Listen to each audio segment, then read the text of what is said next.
ഹൃദയത്തിന്റെ അവയവങ്ങളാണ്. കോപിക്കാം, എന്നാൽ പാപം ചെയ്യരുത്. നിങ്ങളുടെ കോപം സൂര്യൻ അസ്തമിക്കുന്നതുവരെ നീണ്ടു പോകാതിരിക്കട്ടെ. സാത്താന് നിങ്ങൾ അവസരം കൊടുക്കരുത്. മോഷ്ടാവി ഇനിമേൽ മോഷ്ടിക്കരുത്.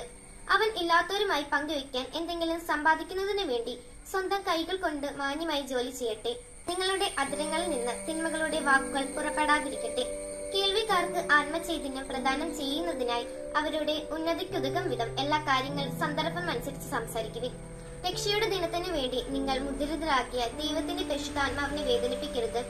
സകല വിദ്വേഷവും, ക്ഷോഭവും, ക്രോധവും, അട്ടഹാസവും, ഭൂഷണവും എല്ലാ തിന്മകളോടും കൂടി നിങ്ങൾ ഉപേക്ഷിക്കുവിൻ. ദൈവം ക്രിസ്തു വഴി നിങ്ങളോട് ക്ഷമിച്ചതുപോലെ നിങ്ങൾ പരസ്പരം ക്ഷമിച്ചും കരുണ കാണിച്ചും ഹൃദയാർത്ഥതയോടെ പെരുമാറുവിൻ.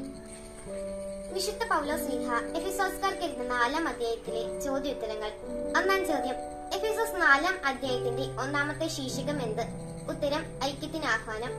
2-ാം ചോദ്യം, ആർക്കു വേണ്ടിയാണ് പൗലോസ്ലീഹ തടവുകാരനായി തീർന്നത്? ഉത്തരം, കർത്താവിന് വേണ്ടി. 3-ാം ചോദ്യം, നിങ്ങൾ എന്തിന്റെ ഐക്യം നിലനിർത്താൻ ജാഗരൂകരായിരിക്കുവിൻ എന്നാണ് പൗലോസ്ലീഹ ഓർമ്മപ്പെടുത്തുന്നത്?